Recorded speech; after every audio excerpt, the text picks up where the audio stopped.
दोस्तों, तो अब हम लोगों ने अभी तक जो पढ़े हैं उसके बेसिस पे कुछ क्वेश्चन सॉल्व करते हैं। ठीक है, सबसे पहले जो मैं 2-3 क्वेश्चन लूंगा उस पे हम लोग मेनली जो करंट को हम एसी में किस तरीके से ऐड करते हैं उसके बारे में एक बेसिक आइडिया, यानी करंट हो या वोल्टेज हो उसको हम किस तरीके से ऐड करते हैं उसके बारे में एक टेंटेटिव आइडिया मैं तुम लोगों को देने वाला हूं। ठीक है, ओके। सो पहला क्वेश्चन बिल्कुल आसान स्टैंडर्ड प्रोफाइल क्वेश्चन। ठीक है, हमारे पास एक कैपेसिटर है और हमारे साथ एक इंडक्टर है और इन दोनों के साथ एक एसी सोर्स लगा हुआ है समवट लाइक दिस। ठीक है, तो at a particular instant of time मान लो यहां पर जो करंट ऑब्जर्व किया वो है आईसी और ये है आईएल और यहां पर जो मैंने करंट ऑब्जर्व किया वो आई है। ठीक है, आईसी का वैल्यू हमें दिया हुआ है 0.8 एम्पियर और आईएल का वैल्यू दिया हुआ है 0.6 ampere. Then find I.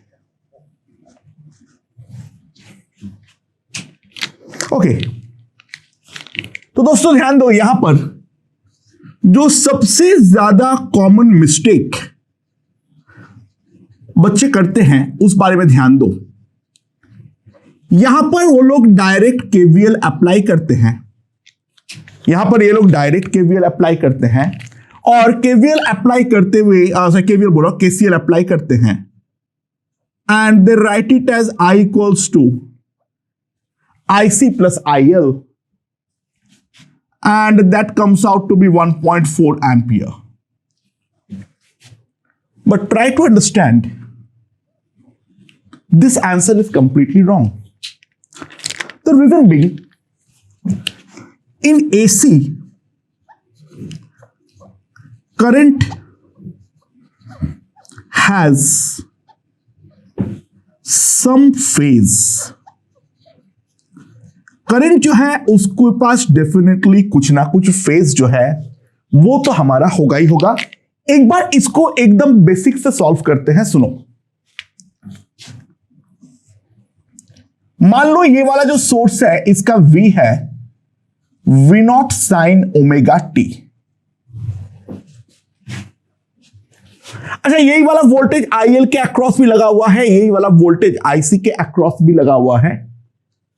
So try to understand if this is the phase of voltage at any general instant। मैं इसको इस डायरेक्शन में ले रहा हूं।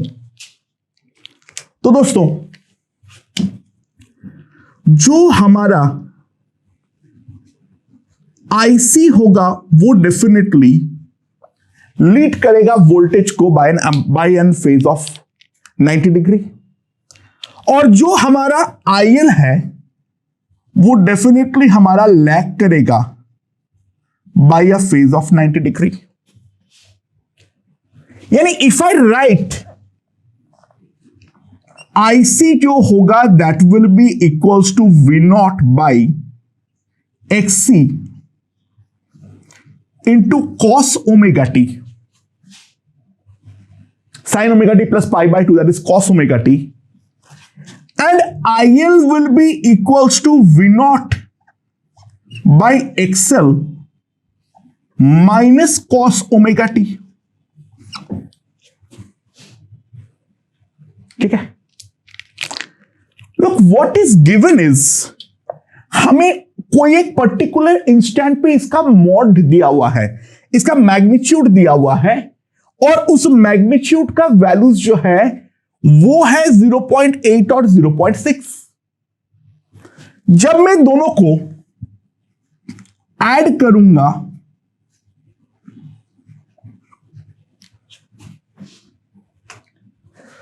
So what I have is V0 by XC minus V0 by XL into cos omega t। So try to understand जो IC और IL है इन दोनों के बीच में IC and IL have phase difference always equals to 180 degree, तो IC और IL possible ही नहीं है दोनों सेम डायरेक्शन में हो। अगर IC ऐसा है तो IL को ऐसा होना ही पड़ेगा, और द वाइसा वर्सा। एक अगर पॉजिटिव करंट है, दूसरा उस इंस्टेंट पे डेफिनेटली नेगेटिव करंट है। एंड अब अगर हम प्रॉपर KCL अप्लाई करें, अच्छा ACL में KCL अप्लाई होता है या नहीं? ऑब्वियसली होता है, but that KCL is applied with the phase. So actually जो हमारा I का रीडिंग आएगा that will be mod of IC minus IL, and try to understand it will be 0.2 ampere, not 1.4 ampere. सबसे पहले try to understand this particular thing. Current को हमें add करना है in AC, always add current via phase.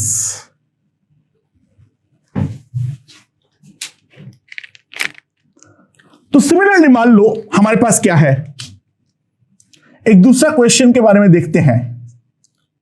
हमारे पास 3 wires है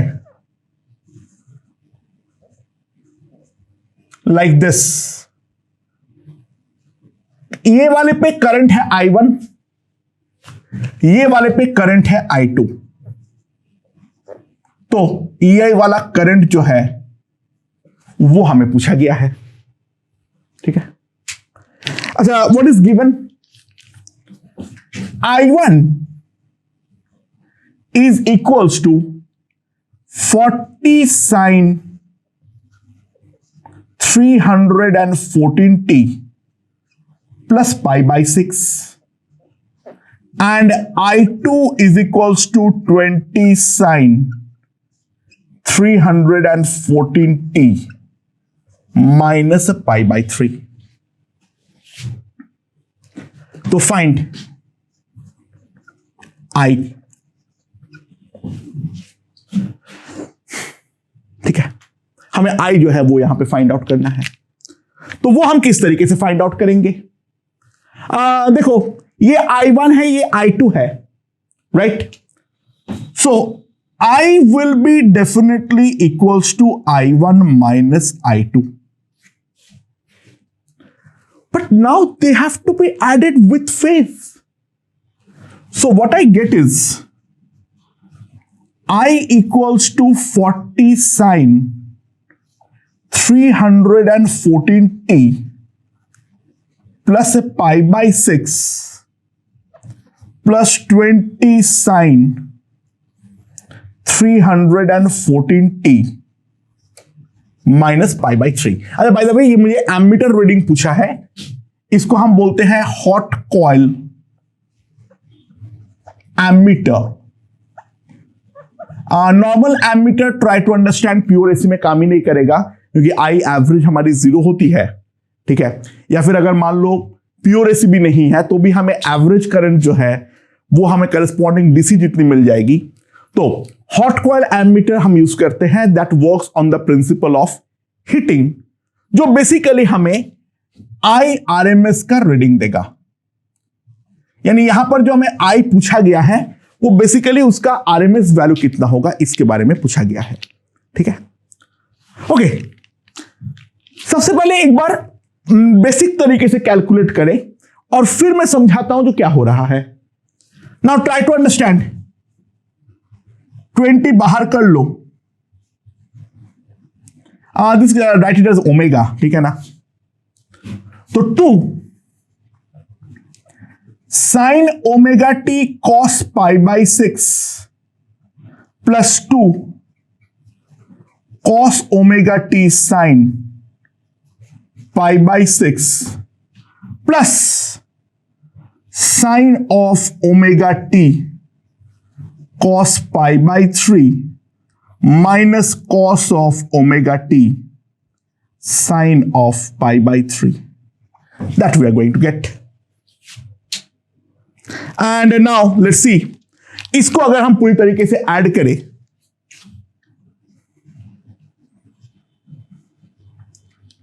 sign omega T common लेते हुए मेरे पास क्या आएगा?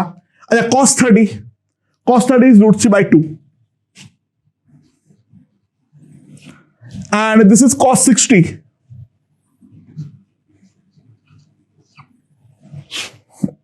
प्लस मैंने यहां पे प्लस क्यों लिखा? Sorry we have a minus over here. Sorry. So the plus and minus will be interchanged. Sorry.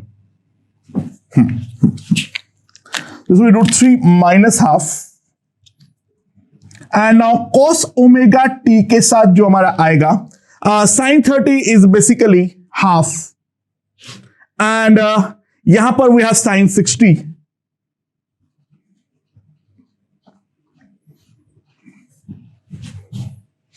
ये हमारे पास आने वाला है. And now observe.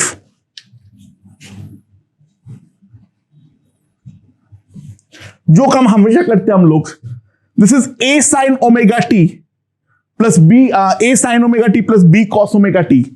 तो हम मल्टीप्लाई डिवाइड कर देते हैं √a² प्लस b² से. क्या होगा? √3 माइनस हाफ का होल स्क्वायर प्लस 1 प्लस √3/2 का whole square into sine of omega t plus phi is some phase, I don't know. ठीक है, जो भी आएगा वो भाड़ में जाए. यानी ये वाला जो है वो हमारा सम फेज होगा, जो भी होगा. And now if we see, this is equals to 20 into, अब इसको ओपन करते हैं, क्या आएगा? 3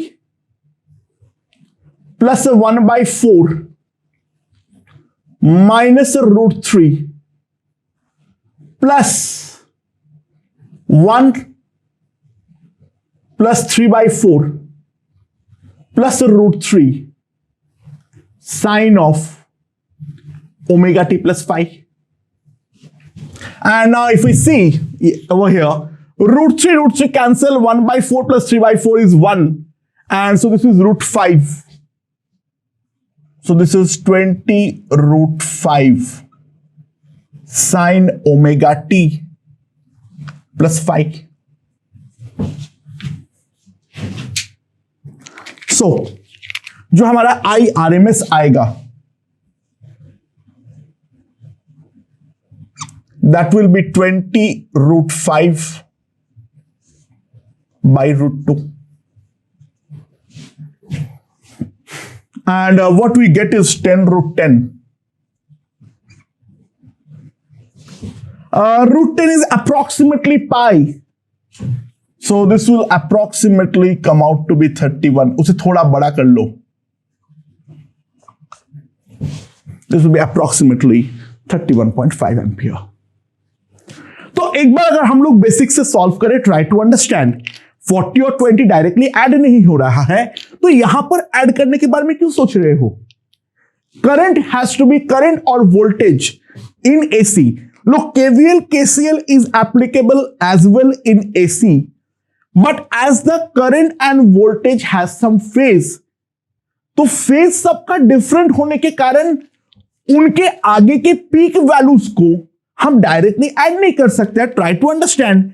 कोई एक इंस्टेंट पे जब ये 40 लेगा तो मैं गारंटी ले सकता हूं ये 20 नहीं होगा. जब ये 40 है तो ये पूरा क्वांटिटी कब है? कितना है? π/2. यानी 314t का वैल्यू कितना है? π/3. तो जब यहां पर पुट करूंगा, try to understand, it will be 0. तो ये 40 है तो ये 0 है, 20 थोड़ी ना है. तो तुम 40 और 20 को डायरेक्टली ऐड कर दोगे, तो दोस्तों इन बातों पे बहुत ज्यादा ढंग से ध्यान देना है, जो किसी भी हालात पर हम ये डायरेक्टली 40 और 20 को ऐड नहीं कर सकते हैं। And let's try to solve it by a phasor. अगर मैं इन दोनों के बीच में देखूं, इन दोनों के बीच का जो फेज डिफरेंस है, that is this phase minus this phase, and that is constant, that is equals to pi by 2. So try to understand, I1 and I2 always have a phase difference of pi by 2. तो अगर मान लो ये मेरा I का phase है, I1 का phase है, so I2 is always lagging behind it by a phase of pi by 2.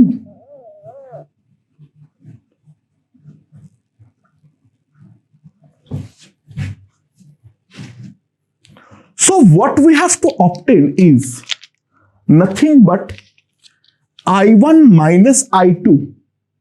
तो I1 minus I2 अगर मैं देखूं, so this is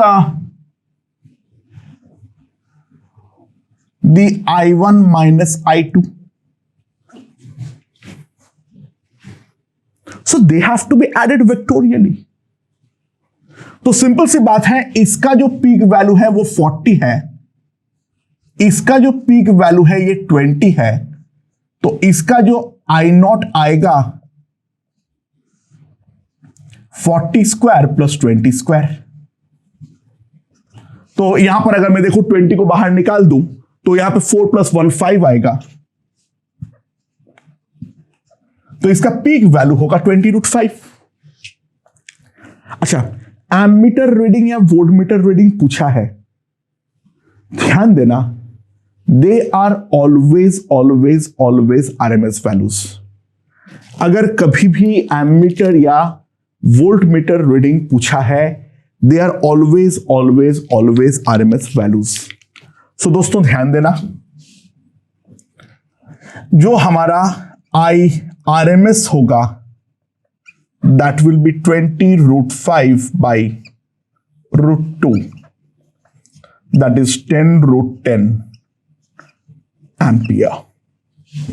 ओके, तो दोस्तों मान लो जैसे यहां पर दो पार्ट में बाइफर्केट हो रहा था, तो वैसे कोई एक पैरेलल सर्किट है जिसमें करंट 3 पार्ट में बाइफर्केट हो रहा है, I1, I2 and I3।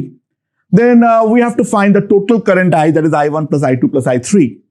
And वो वाला करंट को अगर मैं एक रेजिस्टेंस के थ्रू पास करवाता हूं, ठीक है, 10 ओम के अक्रॉस, ठीक है, तो उसने टोटल कितना हीट हमें प्रोड्यूस करके देने वाला है, वो हमारा इंपॉर्टेंट सवाल है। तो किस तरीके से हम कर सकते हैं उसके बारे में एक बार ध्यान देते हैं। लेट्स सी,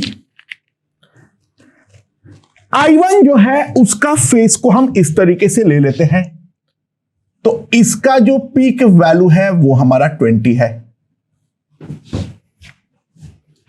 ठीक है, ये जो है वो पीक वैल्यू जो है वो हमारा 20 है ना। उसके बाद जो है I2, it is lagging by a phase of 30 degree, जिसका पीक वैल्यू है 10। तो हम एक 10 का वेक्टर बनाएंगे like this, at a phase of 30 degree lagging. And I3 is a 15√2, it is leading by a phase of pi by 4 as shown.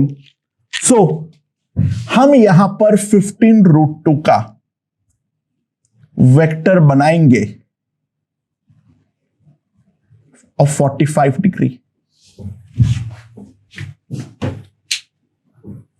Try to understand this vector.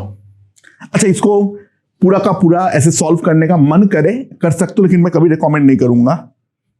सारे sign omega T को इकट्ठा करना, cos omega T को इकट्ठा करना, and try to understand, हम कर वही रहे हैं वाया वेक्टर्स, राइट।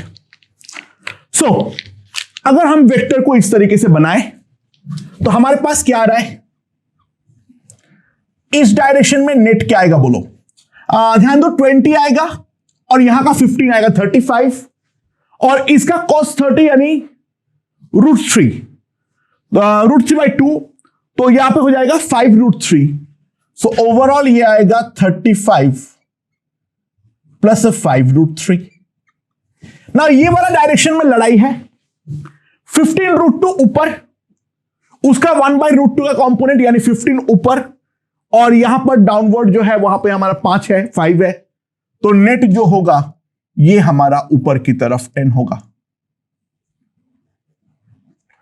और नेट जो है करंट, उसका फेज हमारा कुछ इस तरीके से होगा एट एन एंगल ऑफ 5। ठीक है।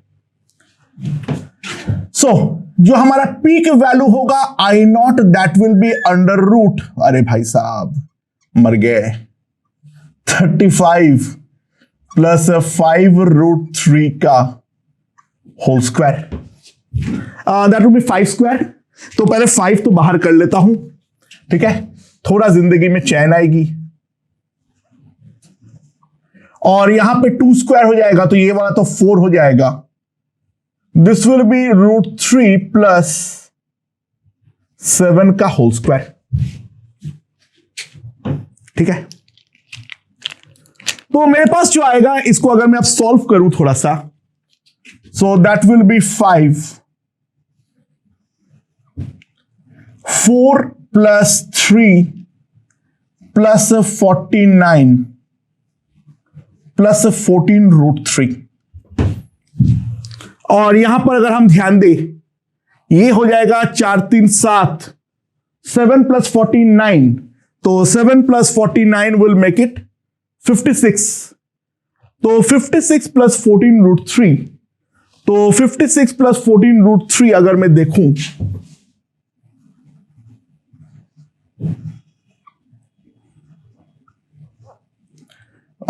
फोर, सॉरी 14 यहां पर, 2 प्लस √3, ये हमारा पीक वैल्यू है। ठीक है। इसको अंदर डालने का मन करे तो 14 इंटू 2 5 होता है, 14 इंटू 25 हमारा कितना होता है, that comes out to be 350। तो मैं I0 को ये भी लिख सकता हूं √350 2 प्लस √3। और यहां से अगर हम देखें, ध्यान दें, जो हमारा tan डेल्टा का वैल्यू आएगा, tan 5, उसका जो वैल्यू आएगा that will B this by this, तो 5 से डिवाइड कर दो, 2/7 प्लस √3। सो जो हमारा नेट करंट आएगा I, that will be equals to कितना, √350 2 plus √3 sine of omega t plus tan inverse 2 plus 7 plus √3, ये हमारा टोटल करंट आएगा। ठीक है। अच्छा बाय द वे, ये एडिशन कर पाने के लिए इन ओमेगास जो है वो डेफिनेटली सेम होना चाहिए।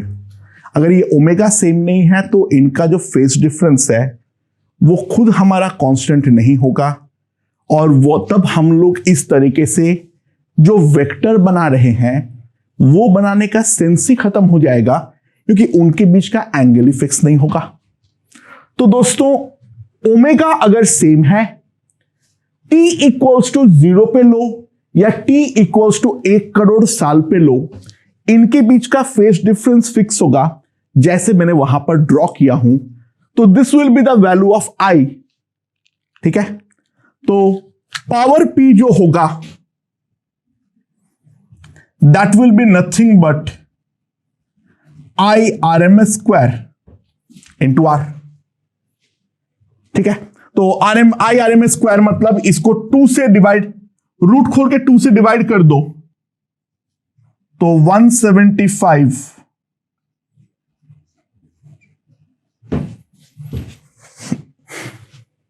तो ये हमारे पास कितना आ जाएगा, 1750 इंटू 2 प्लस √3 3.73। अब कैलकुलेशन करके जो भी आएगा भाड़ में जाए, मैं उस चीज में यहां पे ध्यान नहीं दे रहा हूं, ठीक है। So this will be the total power in the resistor. मैंने IRMS निकाल दिया हूं और IRMS निकालने के बाद मेरे पास ये चीज आ गया है। ओके, तो दोस्तों हम लोग 2 एलिमेंट सर्किट्स के ऊपर अब कुछ क्वेश्चंस देखते हैं। करंट और वोल्टेज को किस तरीके से ऐड करता है उसका बेसिक आइडिया हमें लग चुका है। तो अब हम लोग करेंगे क्या, हम लोग कुछ पर्टिकुलर क्वेश्चंस करेंगे regarding the 2 element circuit, starting with very basic. धीरे धीरे हम थोड़ा सा टफर लेवल पे जाने वाले हैं। ओके, तो पहला क्वेश्चन क्या बोला है, हमारा एक करंट है जिसका RMS वैल्यू है 0.6 एम्पियर, ठीक है, और ये जो 6 एम्पियर है दैट फ्लोज थ्रू एक इंडक्टर, ठीक है,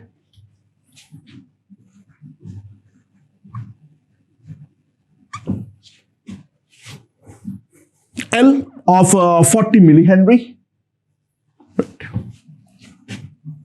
when connected across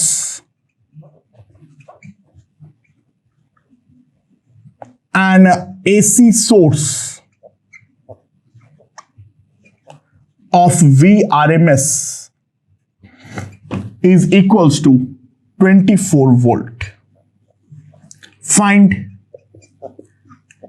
frequency of source. It's a pretty simple question, I think. Basically हमें VRMS दे रखा है, IRMS दे रखा है, और जो हमारा L है उसका वैल्यू दे रखा है। हमें सोर्स का फ्रीक्वेंसी जो है वो निकालनी है। हम जानते हैं जो हमारा इंडक्टर का रिएक्टेंस होता है XL, that is nothing but omega into L, that is nothing but omega into L। So जो हमारा IRMS होगा that will be VRMS upon x omega L। तो ओमेगा L का जो वैल्यू आ जाएगी मेरे पास, that will be VRMS 0.24 by RMS, so that will be 40, that is the value of omega into L। तो ओमेगा का जो वैल्यू आएगा that will be 40 upon 40 into 10 to the power minus 3, that will be 10 to the power 3 rad per second, ठीक है, and frequency F is nothing but omega upon 2 pi, so 10 to the power 3 by 2 pi hertz, that is the given frequency of the source। Pretty simple and straightforward question, मेरे ख्याल से ये समझ में आ चुका है, ठीक है। अगला क्वेश्चन देखो, हमारे पास दे रखा है VRMS इक्वल्स टू 110 वोल्ट, ठीक है। जो सर्किट है उसका इंपीडेंस दैट इज 22 ओम, और उसके अंदर जो रेजिस्टर है दैट इज 11 ओम। तो calculate the average power in circuit, ये सवाल हमें पूछा गया है। अच्छा, ऑब्वियस सी बात है, all power is lost in R only। बाकी मैं नहीं जानता हूं, जो सर्किट के अंदर एक इंडक्टर लगा हुआ है, एक कैपेसिटर लगा हुआ है, मुझे उसके बारे में कोई आइडिया नहीं है, बट मैं ये जानता हूं पावर जो भी लॉस होगा वो तो हमारा केवल रेजिस्टर पे ही लॉस होगा और कहीं पर नहीं होने वाला है। पावर का जो फॉर्मूला होता है that is simply IRMS square by into R। Now VRMS is 110 and the impedance is 22. तो सिंपल सी बात है, जो हमारा IRMS वैल्यू आएगा that will be VRMS by Z, that will be 5 ampere. Now the resistance is 11 ohm, so power का जो formula आएगा P, that will be simply 5 square into 11, 25 into 11, that is 275 joule per second or simply watt.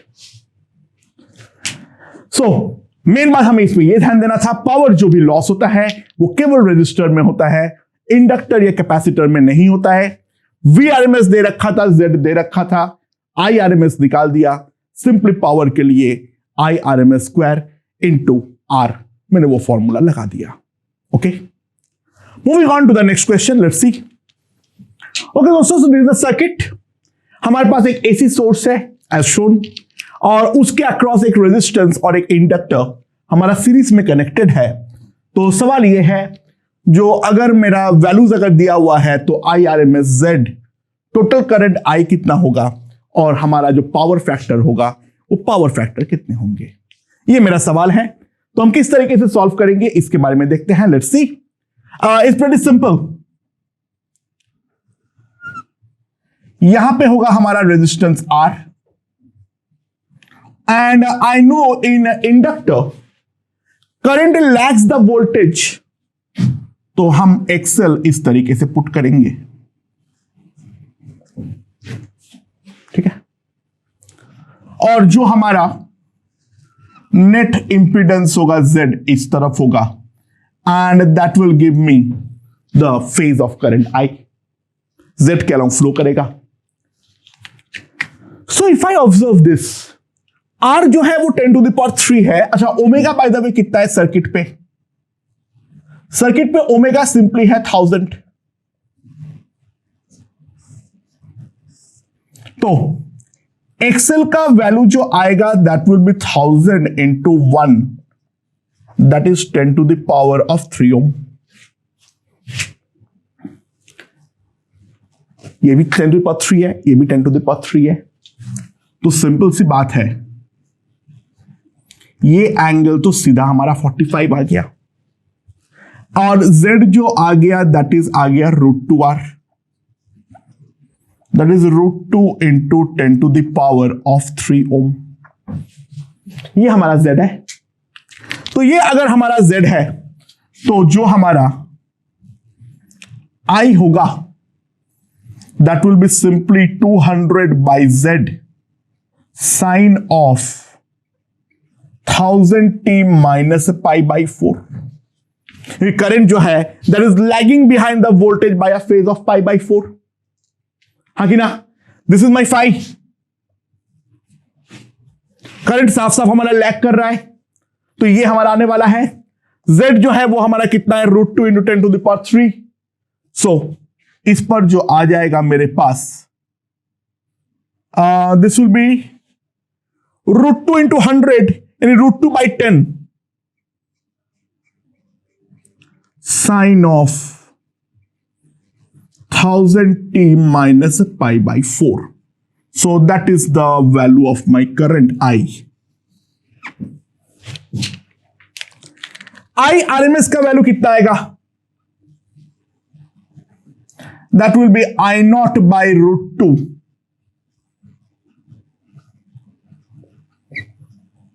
वो कितना हो जाएगा? 0.1 ampere. और power factor क्या आ जाएगा मेरे पास? Power factor that is equals to cos phi, और cos phi का जो वैल्यू है that is nothing but 1 by √2, that is the power factor, ठीक है। सो करंट जो है वो हमारा लैग कर रहा है, I lags V by a phase of pi by 4। Okay दोस्तों, तो V1, V2, V3 are the readings of 3 ideal hot coil voltmeters तो अब हमें चुनना है जो हमारा इसके अक्रॉस का रीडिंग है V3 और ये वाले के अक्रॉस है V1, इस वाले के अक्रॉस है V2, इनके बीच में क्या रिलेशन होगा? क्या V3 V1 प्लस V2 के साथ इक्वल होगा, V1 माइनस V2 के साथ इक्वल होगा, या फिर हमारा जो है उनके बीच में कोई इनइक्वालिटी का साइन रहेगा? उसके बारे में हमें यहां पर चर्चा करने की जरूरत है। तो इन चर्चाओं पे अगर हम ध्यान दें, सबसे इंपॉर्टेंट बात है V1, V2, V3 are the RMS readings.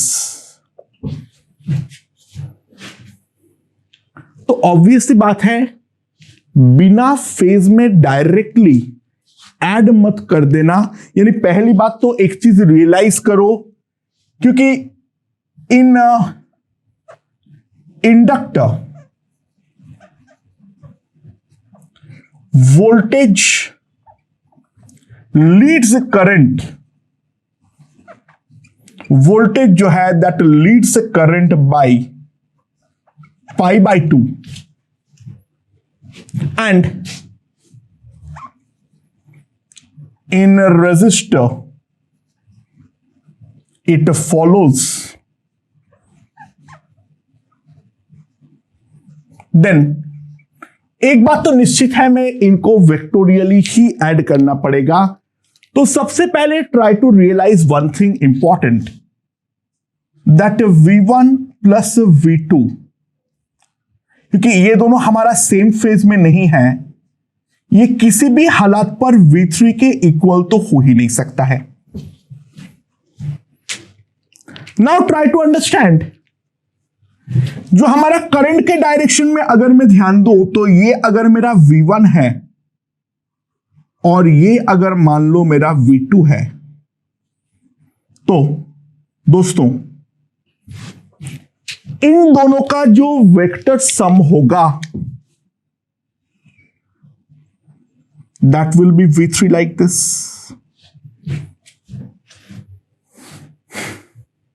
तो ऑब्वियस सी बात है, V3 का जो वैल्यू आएगा that will be nothing but V1 square plus V2 square. साफ साफ देख सकते हो 2V1 V2 का टर्म मिसिंग है, so this will be simply less than, क्योंकि दो वेक्टर का मैग्नीट्यूड ऐड तभी होता है जब एंगल 0 डिग्री होता है, और वो हमारा maximum magnitude of the vector sum होता है। यहां पर 90 डिग्री में है। यहां पर तुम ऐसे भी देख सकते हो 2V1 V2 का टर्म मिसिंग होने के कारण ये डेफिनेटली हमारा V1 और V2 से छोटा ही होने वाला है। तो बार बार मैं एक चीज समझा रहा हूं, डायरेक्टली वोल्टेजेस को ऐड मत कर देना, मत कर देना, मत कर देना। In AC we have to consider sign. In AC we have to consider sign. It's a very, very, very, very important aspect. We have to be very cautious, extremely cautious. Try to understand. Okay. Now, अगला question देखते हैं क्या बोला है। Similar question, resistor है, resistance का across एक hot coil voltmeter है, एंड सिमिलरली कैपेसिटर के अक्रॉस भी है, और जो एसी सोर्स कनेक्टेड है वो है हमारा V0 साइन ओमेगा टी। अगर ये वाले हॉट कॉइल वोल्टमीटर पे रीडिंग आता है 50 और इस वाले पे आता है 75, तो सवाल ये है हमें V0 का वैल्यू जो है वो हमें फाइंड करना है। अच्छा, कैपेसिटर में ऑब्वियस सी बात है, करंट लीड्स द वोल्टेज, तो रेजिस्टेंस का वोल्टेज तो करंट के अलोंग ही होता है। तो ऑब्वियस सी बात है, in capacitor the voltage will lag the current. So if we have a V1 like this and a V2 like this,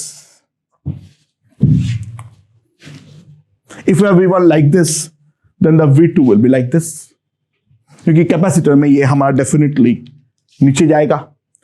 तो जो हमारा इनका वेक्टर सम होगा दैट विल बी VRMS। तो VRMS का जो वैल्यू आएगा that will be simply under root 50 square plus 75 square 25 में 4 प्लस 9 25 रूट 13 वोल्ट। तो वी नॉट जो है वो तो हमारा पीक वैल्यू है, बस यहां पे गलती मत करना। तो वी नॉट जो होगा that will be √2 into V R M S, so that will be 25 √6 volt, √26 volt, and √26 is approximately 5, so it will come out to be approximately 125 volt। तो ध्यान देना, इसका जो पीक वैल्यू है वो लगभग इन दोनों के, वो भी एग्जैक्ट नहीं, कोई ऐसा कोई रिलेशन नहीं है, वो लगभग वो आ रहा है। तो ऑब्वियस सी बात है, डायरेक्टली आरएमएस को 125 तो नहीं बोल सकता हूं। वही चीज हम यहां पर भी देखे थे, V3 will be less than V1 plus V2। ठीक है, मेरे ख्याल से ये समझ में आ चुका है। तो ये वाला प्रोफाइल अब मेरे ख्याल से क्लियर है। जब मैं R, L और C तीनों को कनेक्ट करूंगा साथ में, उस टाइम भी देखेंगे, बट मोटे मोटे तौर पे मेरे ख्याल से समझ में आ चुका है, राइट।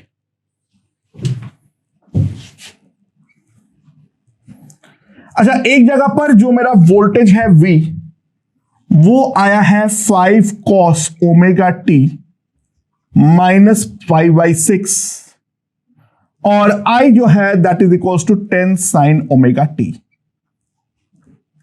Find P average. तो फेज डिफरेंस कितना होगा? ध्यान देना, वही वाला धोखा नहीं खाना है। क्या है? साइन में, या तो इस ऊपर वाले को साइन में कन्वर्ट करो, या तो नीचे वाले को कॉस में कन्वर्ट करो, तुम्हारी मर्जी, बट करना पड़ेगा। ठीक है, so if we see I जो होगा cos of omega t plus π/2, ये हमारा I होगा, वो V है और ये I है। तो जो हमारा फेज डिफरेंस होगा phi, that will be π/2 plus π/6। ठीक है, and that will come out to be equals to, अगर हम ध्यान दें, 2π/3। तो जो हमारा एवरेज पावर होगा that will be VRMS IRMS। अच्छा, इसमें मॉड लगाना मत भूलना, ठीक है ना, पावर कैन नॉट बी, ठीक है। फाई हमारा ऑब्ट्यूज है, कॉस नेगेटिव आएगा, बट उससे कोई फर्क नहीं पड़ता है, वो गलती मत करना। तो ये हो जाएगा मेरे पास VRMS कितना है, 5/√2, और ये हो जाएगा 10/√2, यानी 50, मतलब ये हो जाएगा 25 इंटू कॉस ऑफ 2π/3, मतलब cos 60 half. So the average power will be 12.5 watt। यहां पर बस वो है, या तो दोनों को साइन पे ले जाना है, या तो दोनों के कॉस पे ले जाना भाई। ठीक है, वो तुम्हारी मर्जी है, तुम किसको ले जा रहे हो। ठीक है, दोनों में ओमेगा टी पॉजिटिव होनी चाहिए, दोनों में ओमेगा टी पॉजिटिव होनी चाहिए, और उसके बाद फेज डिफरेंस निकालना। डायरेक्ट फेज डिफरेंस जो है वो उठा के निकाल मत देना, ध्यान रखना इस बात पे। ओके दोस्तों, pretty simple and trivial question. मेरे पास एक एसी सोर्स है with some voltage, peak voltage V0, और उसका एंगुलर फ्रीक्वेंसी जो है वो है ओमेगा। ठीक है, तो अब क्या है, उसके साथ मेरा सीरीज में जो कनेक्टेड है वो एक कैपेसिटर कनेक्टेड है और एक रेजिस्टेंस कनेक्टेड है, और करंट जो है वो है हमारा, उस टाइम पे मेरा जो रिकॉर्ड हुआ है वो I हुआ है, बेसिकली दैट्स आरएमएस करंट। ठीक है, नाउ अब जो है मैं एंगुलर फ्रीक्वेंसी को ओमेगा से बदल के कर दिया ω/3। तो अब बात यह है, जो सेम वोल्टेज रखने पर जो हमारा पीक करंट रजिस्टर हुआ वो हुआ है हमारा I/2। अच्छा, जो आरएमएस करंट रजिस्टर हुआ है वो हुआ है हमारा I/2। Then we have to find XC/R at the initial angular frequency। So pretty simple and trivial question. ध्यान दो, जो हमारा XC होता है, ठीक है, that XC is nothing but 1/ωc, ठीक है। तो ओमेगा को अगर मैं ω/3 कर दूंगा, दैट विल इंप्लाई मेरा XC 3XC बन जाएगा। तो जो मेरा इनिशियल इंपिडेंस है that will be under root XC² plus R², और जो हमारा फाइनल है ZF that will B 3XC² यानी 9XC² प्लस R²। तो ऑब्वियस सी बात है, V जो है वो तो हमारा फिक्स्ड है। अगर I हमारा कन्वर्ट हो रहा है I/2 पर, दैट सिंपली इंप्लाइज जो हमारा Z फाइनल होगा वो हमारा 2Z इनिशियल होना चाहिए। That's simple, right? So 4 into Zi² equals to ZF²। तो 4XC² plus 4R², 9XC² plus R²। So what we get is 3R² equals to 5XC², यानी XC² by R² will be simply equals to 3/5. So now if we now take the square root, so XC by R will simply come out to be equals to √3/5. I hope it's a pretty simple and straightforward question.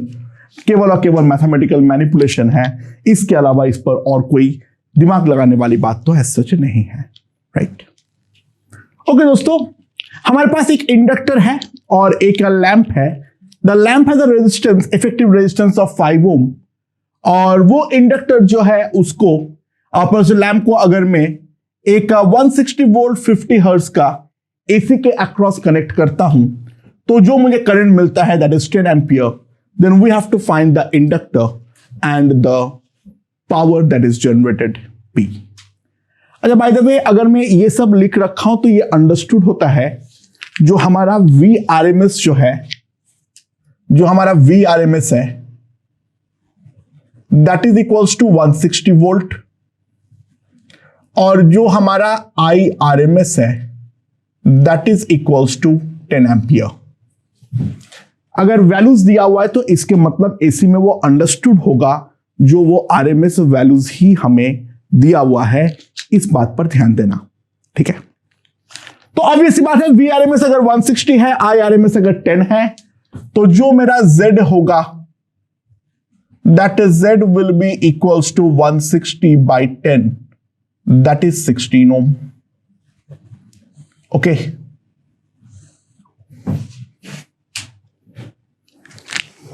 and now if we see, हमारे पास this is the resistance and this is XL, और इनका vector सम जो है वो हमारा Z है। So R² plus XL² equals to Z²। R² plus XL² that will be equals to Z²। तो मेरे पास क्या आ जाएगा? 25 plus XL² equals to 256। So XL² का वैल्यू मेरे पास कितना आ जाएगा? That will B 231। So, omega into L that is equals to √231.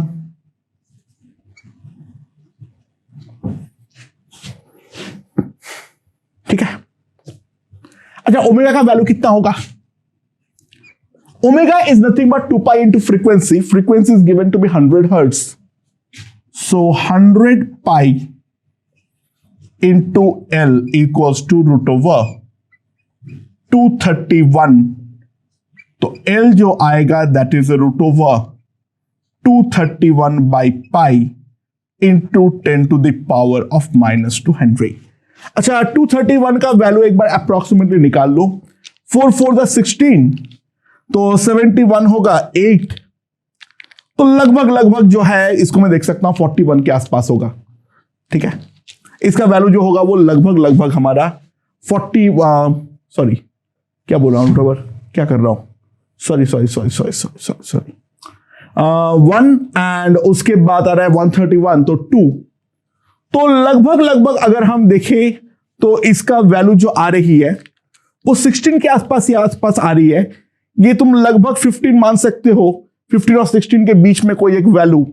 और ये मेरा 3.1 है. ये वाला वैल्यू अगर हम कैलकुलेट करें ये अप्रोक्सीमेटली 4.7 टाइप्स कुछ आएगा. So if we see this is approximately 4.7 into 10 to the power of -2 henry. ठीक है, मैंने यहां पे रफ कैलकुलेशन किया हूं, बाकी एग्जाम में तुम्हें एग्जैक्ट कैलकुलेट करना पड़ेगा अप टू 2 डेसिमल्स. ठीक है, इतना कैलकुलेशन करना आना चाहिए. कोई बहुत ज्यादा टफ कैलकुलेशन तो नहीं है definitely, right. So this will be around something like 15.5 और इसको मैंने 3.1 टाइप्स मान लिया. So it will B approximately, उससे थोड़ा बड़ा होगा. So it will be approximately 4.7. ठीक है, ओके. तो फिर अगले क्वेश्चन की ओर बढ़ते हैं. Let's see. ओके दोस्तों, क्वेश्चन क्या है? I have a choke coil. अच्छा, चोक कॉइल अगर बोला हुआ है तो ये हमेशा अंडरस्टूड रहेगा. It's basically a non ideal solenoid. The choke coil always have an inductance and unless and until an ideal solenoid it has some active resistance. अगर आइडियल चोक कॉइल नहीं बोला है तो we have to assume a resistance in it. It's basically a solenoid, but solenoid is basically a wire, तो it always has some active resistance. So it is a 44 ohm. पहले मैंने इसको DC के across connect किया of DC voltage V0, और DC voltage V0 लगाने पर जो हमें स्टेडी स्टेट पावर मिल रहा है that is P1. And then it is connected across an AC source of RMS voltage equals to V0, and then जो हमारा steady state power है वो है हमारा P2. ठीक है, sorry not, I am using the wrong term over here.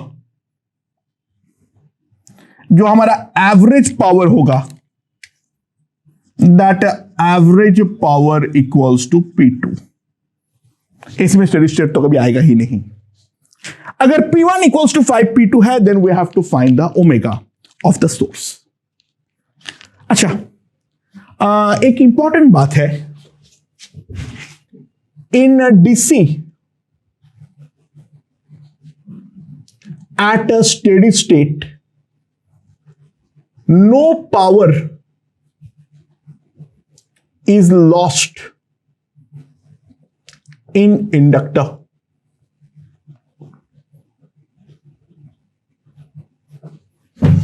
जब DC होगा और स्टेडी स्टेट में होगा तो ऑब्वियस सी बात है इंडक्टर में कोई पावर लॉस हमारा इन्वॉल्व नहीं होगा. तो ऑब्वियस सी बात है P1 का जो वैल्यू होगा that will be simply equals to V0 square by R. At steady state the inductor part will act as a straight wire. तो पावर का जो भी लॉस इन्वॉल्व है वो केवल और केवल मेरा चोक रेजिस्टेंस में ही इन्वॉल्व है, इंडक्टर में बिल्कुल भी इन्वॉल्व नहीं होगा.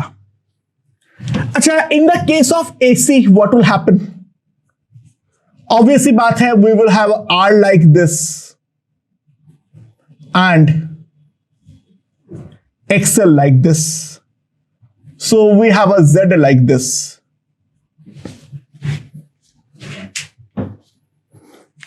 तो जो हमारा पावर आएगा एवरेज पावर, ये वाला एंगल को अगर मैं फाई बोलता हूं तो power P will be nothing but VRMS into IRMS into cos phi, ठीक है, and this is nothing but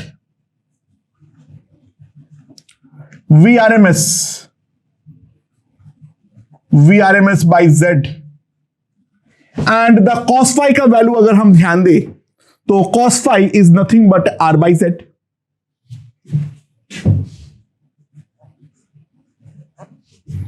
तो जो मेरा पावर आएगा P2 that will be equals to V0 square into R by Z square. So what we have is P1 is equals to 5 times P2. P1 जो है वो है हमारा 5 times P2.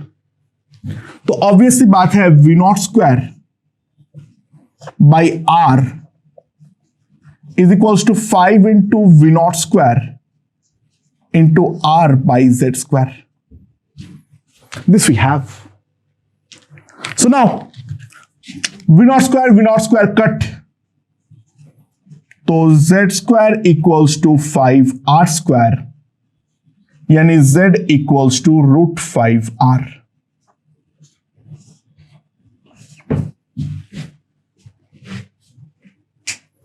Now it's a simple calculation.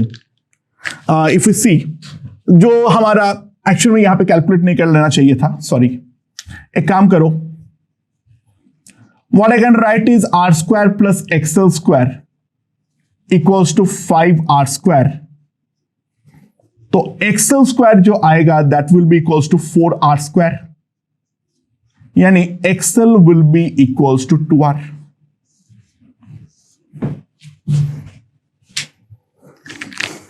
तो हमारा XL अगर 2R है तो ऑब्वियसली बात है omega into L is equals to 2R.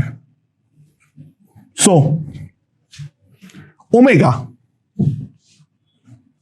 2 into R कितना है 44 डिवाइडेड बाई चोक कॉइल. अच्छा, चोक कॉइल का मैं वैल्यूज नहीं दिया हुआ हूं, सॉरी 7 मिली हेनरी, ठीक है, sorry. And so this is 7 into 10 to the power of -3. तो यहां पर अगर मैं कंप्यूट करूं it is approximately 6.3. 6.3 into 2 is 12.6. So omega equals to 12.6 into 10 to the power 3 rad per second.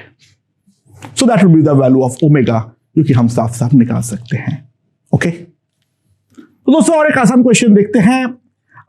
There's a lamp which only contains some resistance. इसको जब मैं 40 volt DC के अक्रॉस कनेक्ट करता हूं तब ये 10 एम्पियर का करंट देता है, और अब मैं इसको ऑपरेट करना चाह रहा हूं इन 100 वोल्ट एंड 50 हर्ट्ज, ठीक है, एसी. तो सवाल यह है मुझे कितना इंडक्टर लगाना चाहिए इस रेजिस्टेंस के साथ सीरीज में, जो कि हमारा ये फुल ब्राइटनेस के साथ चले. So that is pretty simple and straightforward. If we see, जो हमारा पावर है, power of lamp, that is simply V equals to I, that is a 400 watt, 40 volt current I, so V into I is 400 watt. और जो हमारा resistance है we can also see that is a 4 ohm.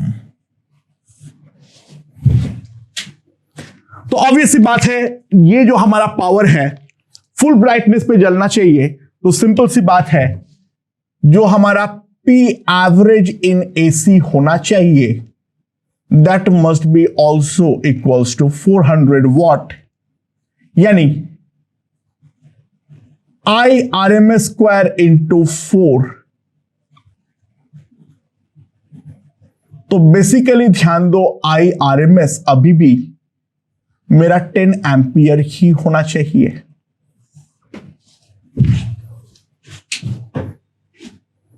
अब जो है यहां पर IRMS हमारा 10 एम्पियर होना चाहिए. Now what is the value of IRMS? जो हमारा VRMS है वो है हमारा 100. तो ऑब्वियसली बात है जो हमारा z होना चाहिए that must be 10 ohm. So 4 square plus XL square must be equals to 100। तो एक्सएल स्क्वायर का वैल्यू आना चाहिए 84। ठीक है, सो सिंपल सी बात है, जो हमारा एक्सएल का वैल्यू आना चाहिए दैट मस्ट बी √84। तो मेरे पास कितना आ जाएगा, this must be equals to omega into L. ठीक है, that must be equals to omega into L and omega is 2 pi F, 100 pi into L, ये हमारे पास आ जाएगा। So inductor will be a √84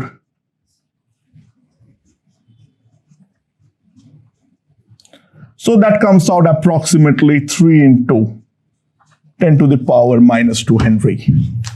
Again a pretty direct question. ठीक है, इस प्रोफाइल का क्वेश्चन मेरे ख्याल से तुम लोग को अब समझ में आ चुका है। So I will step up a bit from the next question. Okay दोस्तों, so this is the question. There's a resistance at the capacitor as shown and they have some values given, omega का value दे रखा है। जो हमारा source है that is given as V0 sin omega t। तो सवाल ये है, we have to plot the variation of power supplied by the source clearly showing the maximum power and the minimum power. So that we have to show. यहां पे IRMS वगैरह का नहीं है, so I have to deal with proper phase angles वगैरह वगैरह।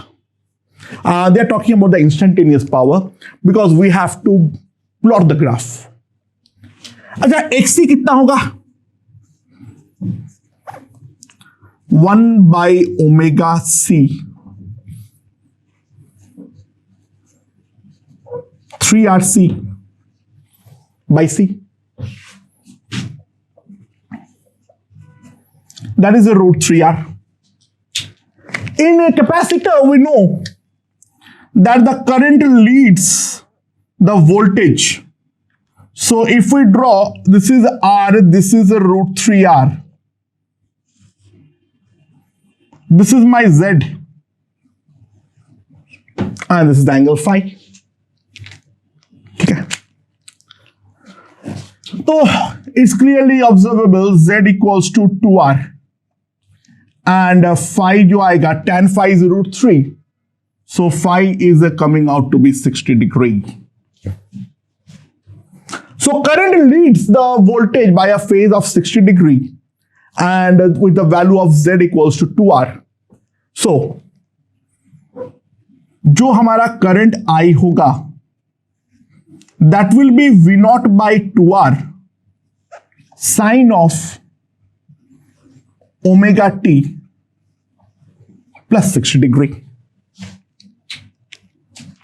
So now if I see that the voltage V equals to V0 sin omega t, it contains a non-ohmic element, तो power instantaneous के लिए जो हम formula लगाएंगे that will be V into I, that is V0 square by 2R sin omega t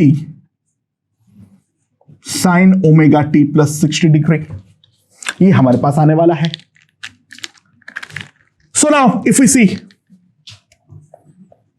that is equals to V0 square by 4R 2 sin omega t into sin of omega t plus 60 degrees. Now, what we want is, I want to go from product to sum. So the instantaneous power is a V0 square by 4R. यहां पर अगर हम ध्यान दें, what we have is, this is cos 60 minus cos of 2 omega t plus 60 degree. So दोस्तों यहां पर अब ध्यान दो, ये वाला क्वांटिटी तो हमारा फिक्स हो गया है। cos 60 is half, so we have v naught square by 8r minus v naught square by 4r cos of 2 omega t plus 60 degree. Now try to understand, ये वाला क्वांटिटी जो है that lies in the interval -1 to 1. The variation will be a cosine variation that we can clearly see. ठीक है? And by the way, at t equals to 0, the power instantaneous is 0. At t equals to 0, what we are getting is power instantaneous is 0. That's pretty evident. At t equals to 0, the voltage is 0. Whatever be the current, it doesn't matter. ठीक है? Voltage वहां पे 0 है तो power 0 आना ही चाहिए. Now we are basically in the fag end of this question. So try to understand, जो हमारा P का मैक्सिमम वेरिएशन होगा, जो हमारा P का मैक्सिमम वेरिएशन होगा, that will be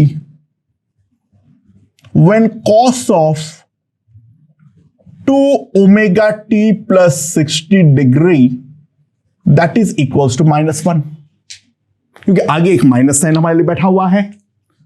सो जो हमारा P का मैक्सिमम वैल्यू आएगा that will be equals to v naught square by 8r plus v naught square by 4r, that is equals to 3 v naught square by 8r.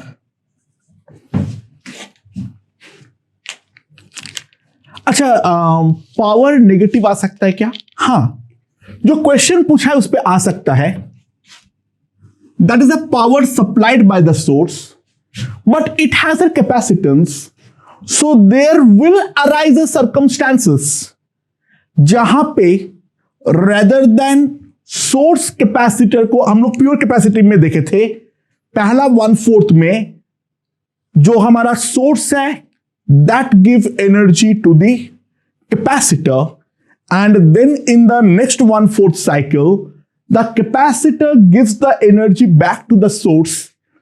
So we are calculating the power supplied by the source, right? So power supplied by the source अगर हम निकाल रहे हैं और circuit में अगर हमारा capacitor और इंडक्टर है तो there will definitely arise some circumstances जहां पर कैपेसिटर या इंडक्टर सोर्स को उठा के बाहर से पावर दे रहा है और power supplied by the source in that case will come out to be negative, and that is clearly evident to जो हमारा मिनिमम पावर होगा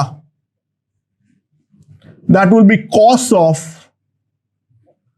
2 omega t plus 60 degree comes out to be 1, and minimum power comes out to be v naught square by 8r minus v naught square by 4r, that is a minus v naught square by 8r. That is the minimum power that we are going to encounter. We can clearly see that. ठीक है? तो negative power का मतलब क्या हो गया? Negative power implies power is supplied to the source.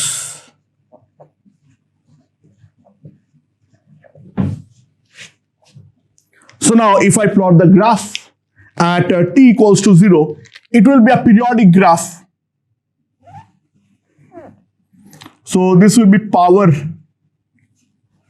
versus time t. ऊपर की तरफ तुम देख सकते हो साफ साफ ज्यादा बड़ा है एज कंपेयर टू नीचे वाला। ये हमारा Pmax है 3v naught square by 8r, और ये हमारा Pmin है minus v naught square by 8r. ठीक है? And bye the way times पूछ सकता है कहां कहां पर क्या क्या हो रहा है, इफ वी सी यहां पर जो हमारा P मैक्स हो रहा है, जो हमारा P मैक्स हो रहा है वहां पर कब हो रहा है, जब cos ओमेगा टी ये हमारा -1 आ रहा है। तो -1 आने का मतलब क्या है, ये हमारा 3π/2 है। ये वाला जो क्वांटिटी है वो है हमारा 3π/2। ठीक है, समझ में आ रहा है? राइट। तो ये अगर हमारा 3π/2 है तो ये 3π/2 कितना होगा, 270 ना, 270 - 60 हमारे पास आ जाएगा एंड फिर वहां से मैं टाइम जो है वो निकाल दूंगा। It will be a complex, और जीरो कहां पर होगा वो भी हम निकाल सकते हैं। जीरो तब होगा जब ये वाला क्वांटिटी हमारा हाफ हो, तो उसके करस्पॉन्डिंग सॉल्यूशंस जो है वो भी हम डेफिनेटली निकाल सकते हैं एज शोन। मेरे ख्याल से ये चीज हमें समझ में आ चुकी है, राइट? ओके दोस्तों, so this is the circuit given. I have an AC with a peak voltage of V0. Omega can be changed, but V0 cannot change. V0 is fixed. Capacitor and load resistance, that's a variable one, is connected. So then find the maximum average power that can be generated in this load resistance. ठीक है? So it's pretty simple and straightforward. जो हमारा average power होता है, that is nothing but I/RMS square into R. ठीक है? And that will be equals to V0 square by Z square into R. ये हमारे पास आएगा। ओके, सो जो हमारा P एवरेज आएगा that will be V0 square R by R square plus X square, and this has to be maximized.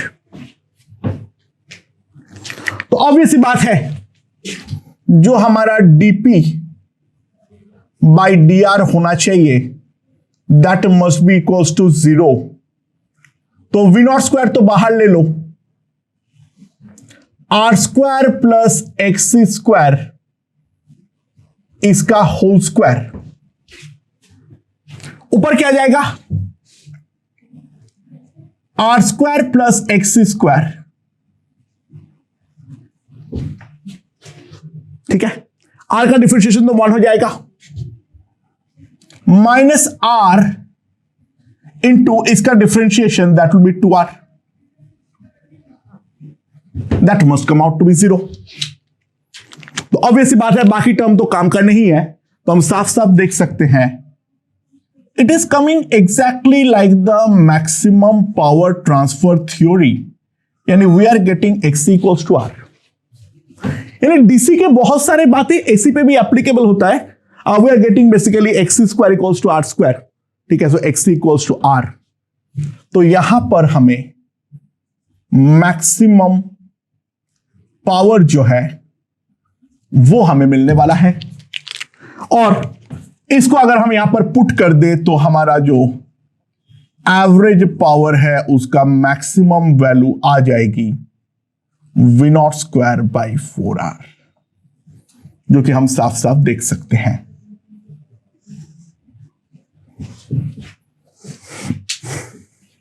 Okay, it's pretty simple and straight forward. ये question मैंने इसलिए लिया जो बेसिकली वो दिखाने के लिए जो हमारा डीसी का मैक्सिमम पावर ट्रांसफर थ्योरी होती है वो यहां पर भी इक्वली एप्लीकेबल है, right? Okay, so now again a pretty simple and straight forward question. There's a capacitance C and L connected in series, and across L there's a voltmeter connected. ठीक है, L जो है वो है हमारा 1 Henry.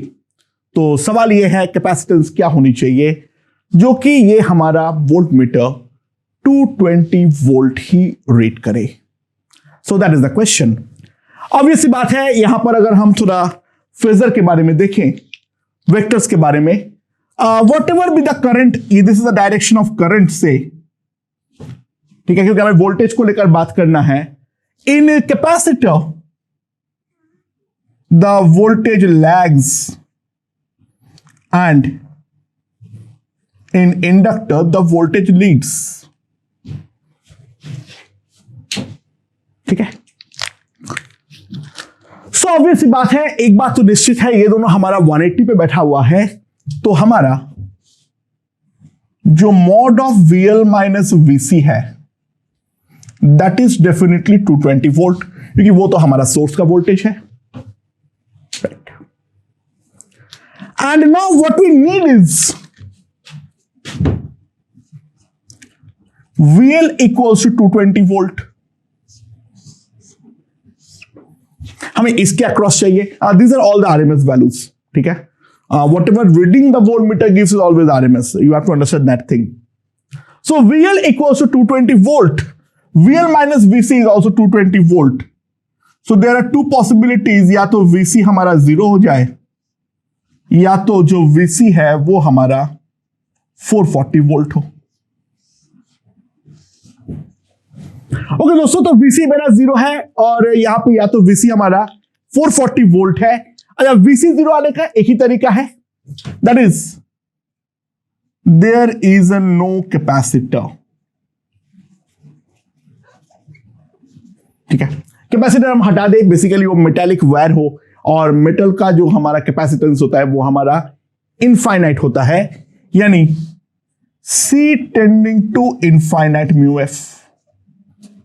ठीक है, C tending to infinite mu F. और दूसरा पॉसिबिलिटी जो है, अच्छा ये वाला समझ में आया ना मैं क्या बोलना चाह रहा हूं? सॉरी, एक मिनट के लिए.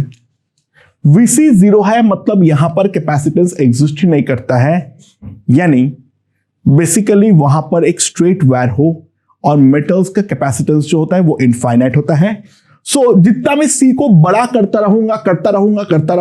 रहूंगा, लिमिटिंग वैल्यूज पे जो हमारा वोल्ट मीटर है वो हमारा 220 वोल्ट जो है वो दिखाना चालू करेगा. मतलब मैं C को खत्म ही कर दूं, स्ट्रेट वायर बना दूं, राइट. या फिर अगर VC 440 वोल्ट है तो IC तो दोनों में ऑब्वियसली सेम है. तो IC अगर हमारा सेम है दोस्तों, तो एक इंपॉर्टेंट बात है, अगर इंडक्टर के अक्रॉस 220 है और कैपेसिटर के अक्रॉस 440 है, तो सिंपल सी बात है, जो हमारा XC होना चाहिए वो 2XL होना चाहिए, यानी 1/ωc must be equals to 2ωL. तो C जो आना चाहिए दैट मस्ट बी 1/2ω²L. ना ओमेगा स्क्वायर का वैल्यू जो होगा, ओमेगा इज 100 पाई, तो 1/2 इंटू 100 पाई का होल स्क्वायर. ठीक है, this is 5 into 10 to the power -1. This is 10 to the power 4. Pi square approximately 10 मान लो, पाई स्क्वायर मान लो 10 टू द पावर 5. तो this will be equals to 5 mu F. जो हमारा capacitance होगा that will be equals to 5 microfarad.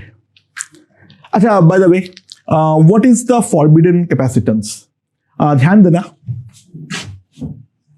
Omega must not be equals to omega naught. वहां पर हम लोगों ने कल देखे थे इनफाइनाइट करंट बन जाते हैं. ठीक है, पिछले लेक्चर में हम लोगों ने वो देखे थे.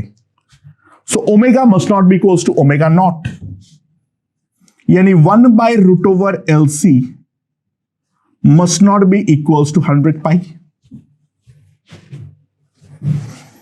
सो 1/C must not be equals to 100 pi का स्क्वायर, यानी 10 टू द पावर 5.